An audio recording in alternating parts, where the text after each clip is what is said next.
Greetings. This is Choral Conducting and Techniques. Today's date is September 28th. This is the 6th week of our meetings. Linda is with us today. This will be a pretty short meeting because I have to go to another meeting at 11. And I thank you for being willing to delay our meeting today, Linda. We had somebody that needed to meet with me, and the only time we could find was 10. So that's why we had to push the meeting back. But as always, I want to first answer any questions you have. Let me make you aware now Unit 6 is available. I realize I have still not shared with you the next chapter of information, okay? So I'll email this to the class, but I don't want you to feel like you have to respond by this Saturday since you don't still don't have that chapter. I'm gonna give you some more time. We're making good progress. I mean, we're really ahead on the chapters. I probably will not test you on some of these latter chapters on the midterm. So there's no concerns there. I was partly putting some markers on myself, but there's only 10 chapters anyway. We're getting close to being done with it on my text. So the only issue really is the discussion for this week. So I'm going to give you a few more days on the discussion. And then we got fall break coming up pretty soon too. So I just don't want you to be concerned about that. I'm aware for your discussion questions this week that you still need that material, and I do hope to get that to you today or tomorrow. So no worries there. Other than that, do you have any questions about Unit 6? The Be Thou My Vision. Yes, that's the one.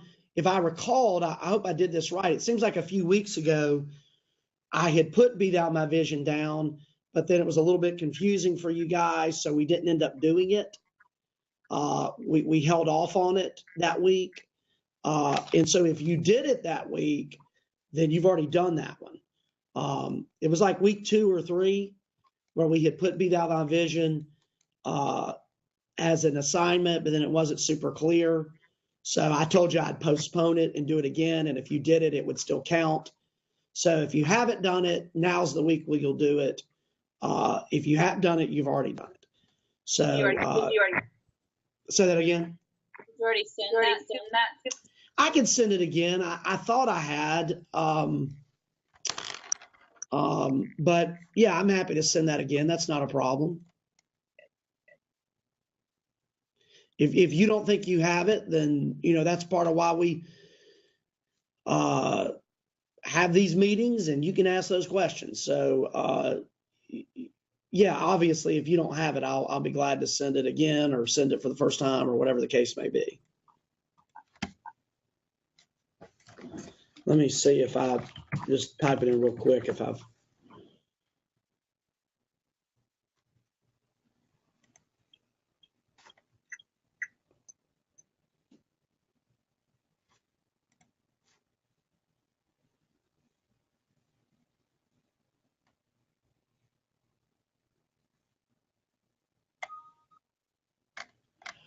Oh, wait a second.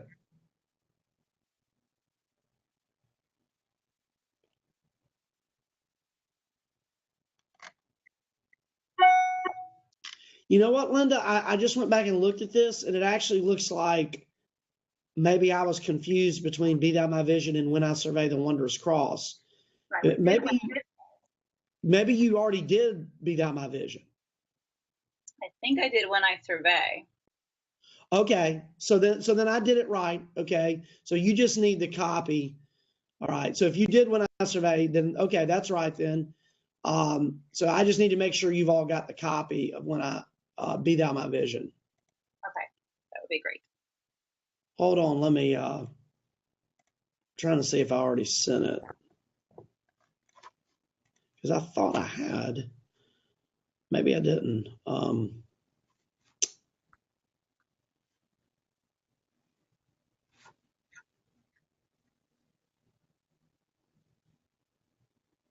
All right, let me check one other place It's no problem to send it to you again either way. In fact, I might could even get it done.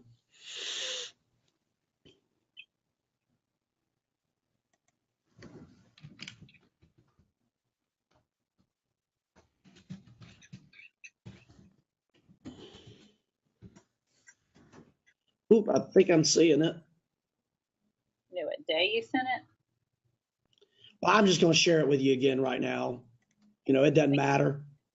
We'll just get it done. Perfect.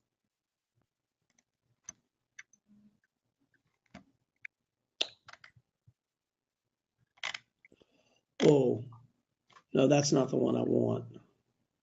I think my original intention was to give you the that New Baptist hymnal version of it. Okay, I'm going to ask Gracie to go ahead and make another copy of it. Okay. Gracie, would you make on that Lifeway CD? There's two versions of Be Thou My Vision. There's a low number and there's a high number. So I just want you to make a digital copy for me of the high number of Be Thou My Vision. You can come in here if you need to. It's no big deal. All right. So we'll, regardless of whether it's been sent or hadn't been sent, we'll just send you another one. Okay. Thank you.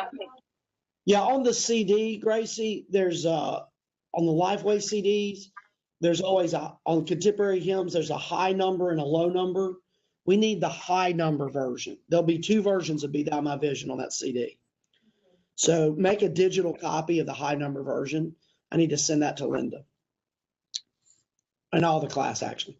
All right. What other questions do you have about this week? On the YouTube observation, on the conductor observation form you sent, it said to use your evaluative mechanisms as a guide for these observations and summarize your observations in paragraph form. Are you wanting like the Eichenberger questions answered those? No, or what I want is the paragraph review. What I'm saying, it's a great question. What I'm saying there is you shouldn't be shooting in the dark for what you're looking for. At this point, you should have seen enough between the Eichenberger form and my forms that you're really beginning to get a sense of what I'm looking for. Okay. And I have now, we're going to start using an Appendix D. Okay. So let me show you that. That doesn't necessarily, I don't think you're going to need Appendix D, which I've just created for this assignment. But since we brought it up, I'll go ahead and show it to you. Really, the Eichenberger form alone would probably be enough to take notes while you're watching. So here's one thing you might do. You might have Appendix C and Eichenberger form or just the Eichenberger form. Watch the YouTube video, just pencil in some notes as you're watching, and then type up your review based on those things that we're saying we want to look for. But I do want to show you, let me show you what I've created here on the appendix. Because you do say on here, Be Thou My Vision, you want Appendix D for. Is that correct? Oh, okay, good. That's even makes more sense. So you've got that now. It was the document I shared with you earlier. I believe this has already been shared with you. Let me just make sure that that's the case. Yeah, it says this has been shared with everybody. So you've already got this under shared appendices A through D. Should be under your shared documents. So here's D. It's pretty close to what C was. Let's separate this out for you. Am I standing tall? Wait, can you see the screen? Did I hit share screen? No, I've got it on my other computer though. Okay. Let me hit share screen so the other students, when they watch the recording, can see this.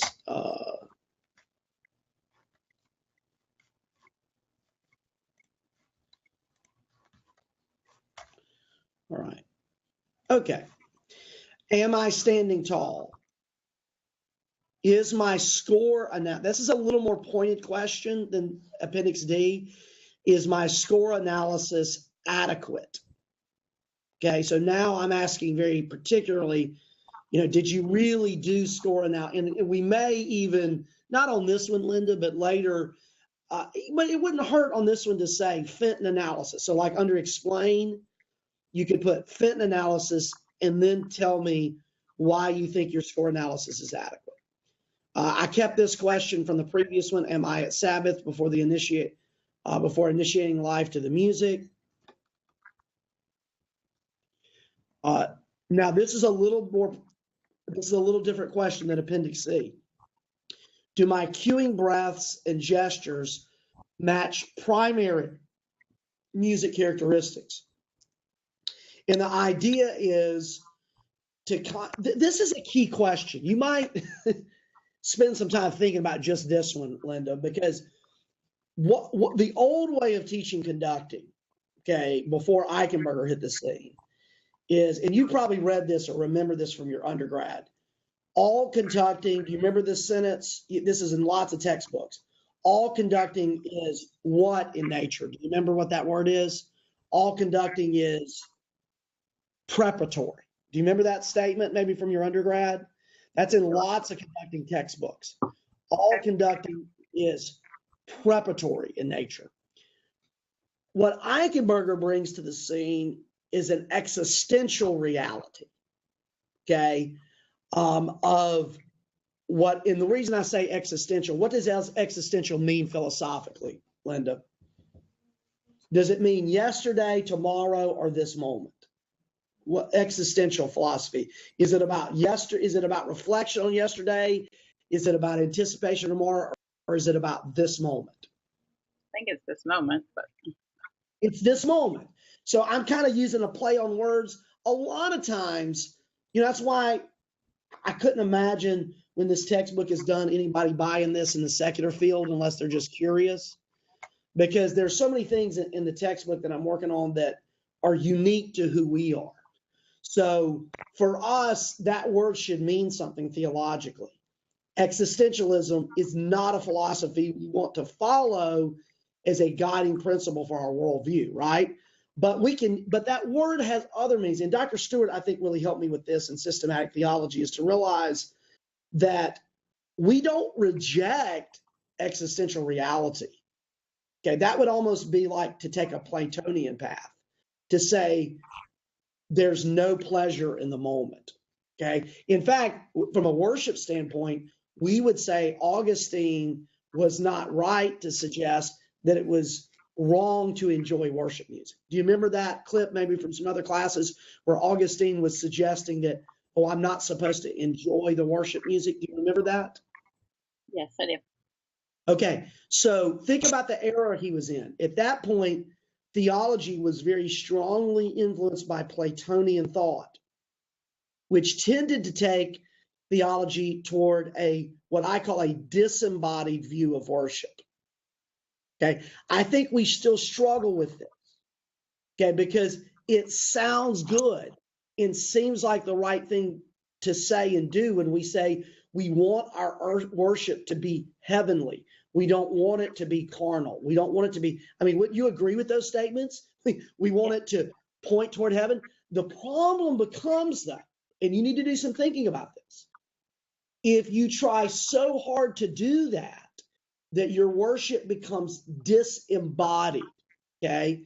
Now, I use this term in some of my other material I've created called incarnational worship, okay? When I talk about how we should seek after incarnational worship.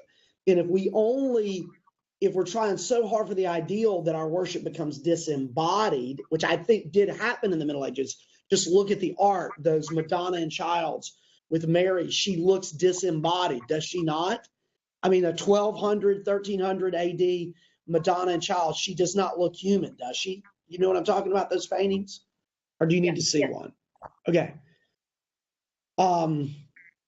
You know what? Let me pull this up for the class because I really need them to see this. I hate to go off on this, but this is really important for the whole class to understand.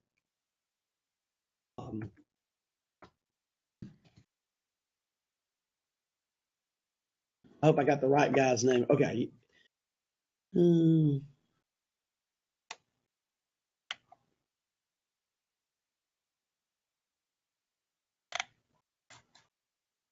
Give me just a second. I'm finding this picture online here. All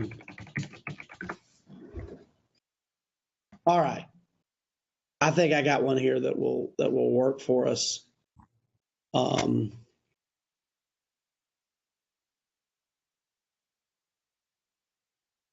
Ooh, okay. Yeah, there we go. All right. Are we still sharing the screen? Can you see the screen with Madonna and child? I don't see it. I see you are sharing your screen, but I don't see anything on it.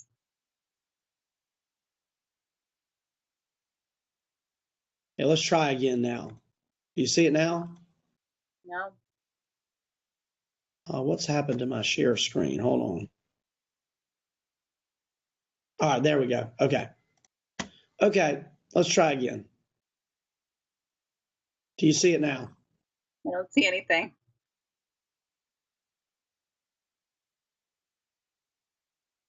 There's a red button at the bottom to stop sharing. Maybe if you went out and came back in, it would show it. Yeah, that's what I tried to do. I see the tabs across the top, but it's just showing a black screen with you or sharing your. I've somehow tricked it here.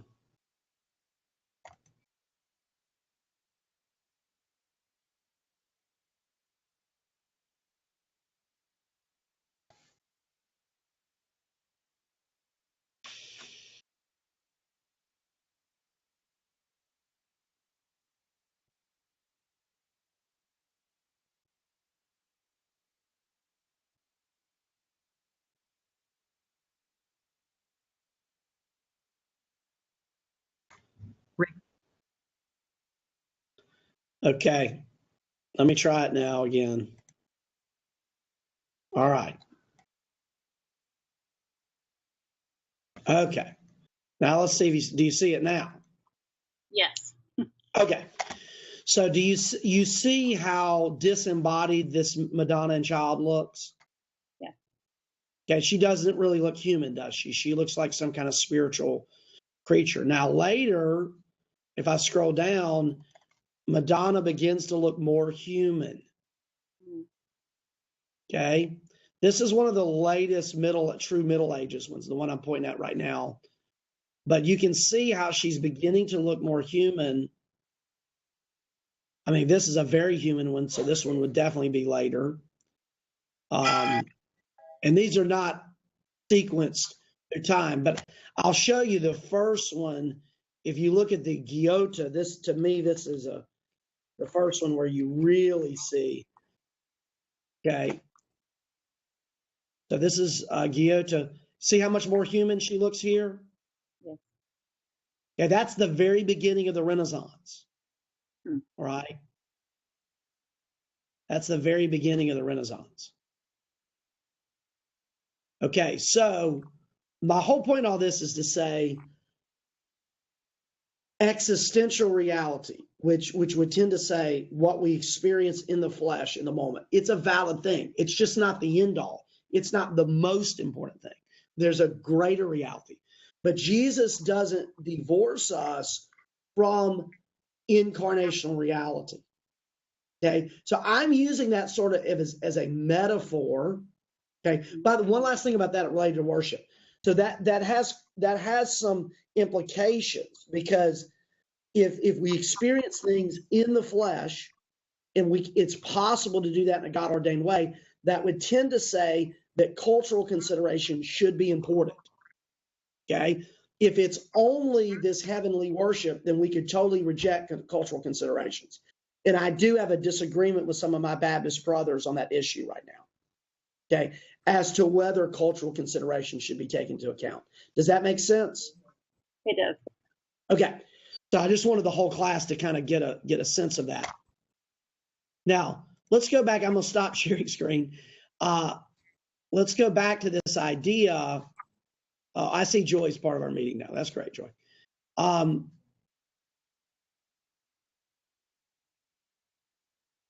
No, I'm just wanting to say something, Linda, so maybe they'll bring your picture back up here. I'm wondering why that's not.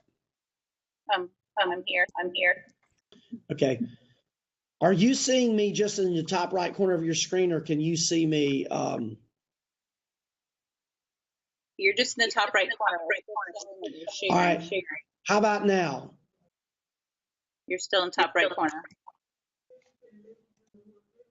Test, test, test, test, test, test, test. Am I still in the top right corner? Yes. All right. Still shows green, but it's black.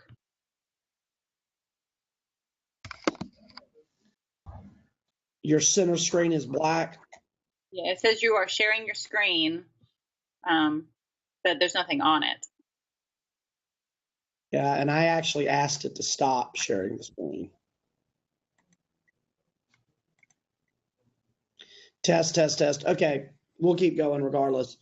So now I'm using that existential reality as a metaphor to say, in the moment, in this moment, I'm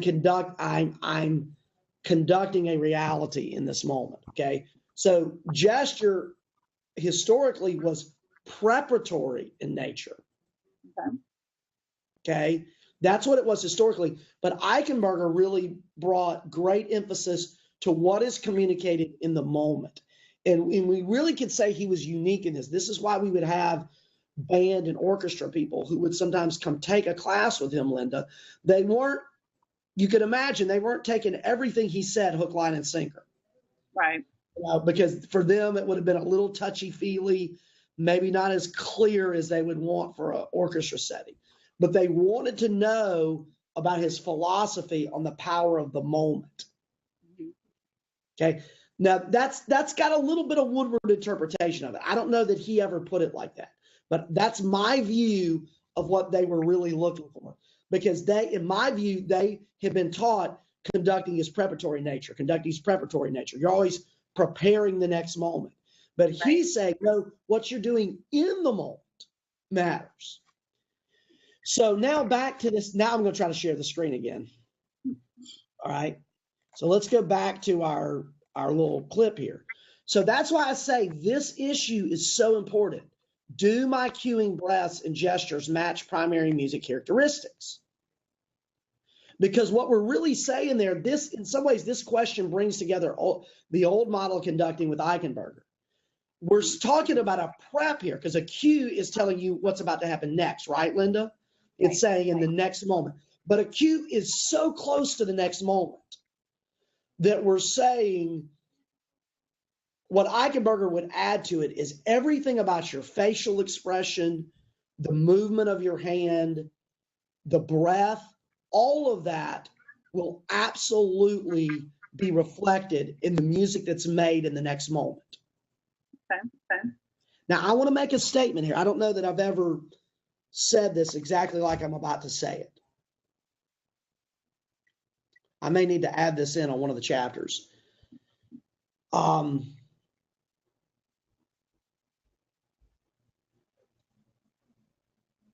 Eichenberger would say, why don't you write this down so maybe the two of us can remember this. Okay. Eichenberger would say every moment is important. He would say anything you're doing at any moment is important. It affects the sound. All right, you follow me on that, right? But then, of course, he and Fenton would certainly say there are certain moments that are more important than others. Okay? A cueing moment is a big moment. Not necessarily the biggest moment in the piece, because score analysis is going to reveal the biggest moment in the piece may be, that build up in Beethoven's Ninth Symphony within the last movement to a high point. Okay, what the conductor's doing in that moment, Eichenberger, I think, would say, and Shaw would probably agree with him, that what you're doing in that moment is the biggest moment in that piece. But maybe just below that would certainly be the cueing moments where we're indicating what is about to happen. So those cueing moments bring together this overall philosophy of Eichenberger of what you're doing the whole time by standing tall, and facial expression and every little nuanced movement is reflecting the sound. But certain of those moments are more important than others, and those would be the cues. And I think Fenton is really the one who helps us see that. I think Fenton is the bridge between old conducting and new conducting. And personally, I would like to see him get credit for that. I don't know that he ever will, but I can at least tell my students that. Does that make sense, Linda? It does. Yeah. All right. Do facial expression. And by the way, on the midterm, you're probably going to be asked about your philosophy of conducting. So you don't have to use what I just said, but particularly what I've just said about the in the moment conducting.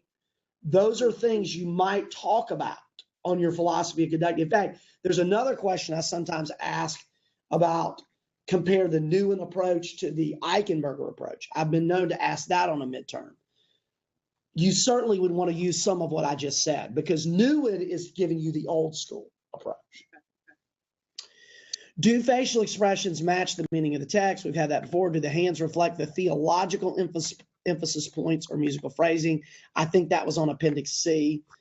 Is there a noticeable difference in pattern, size, and relationship to dynamics? That's also in C. Can we distinguish between, now I changed this one. So mainly I hope you're seeing the difference between C and D, Linda, is I'm getting a little more particular on D. This is a little more particular to say, can we distinguish between various legato gestures?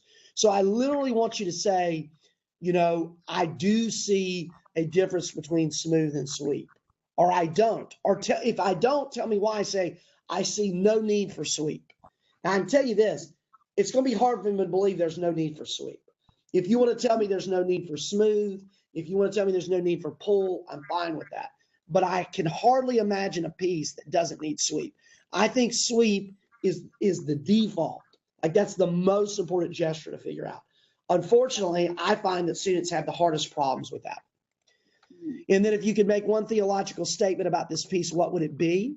You're going to find at the end of the book, Linda, that Fenton talks about giving a motivational speech to your choir at some point about the history of the piece. For us, sometimes history will be important, but more often than not, for us, it's the theological point of the piece.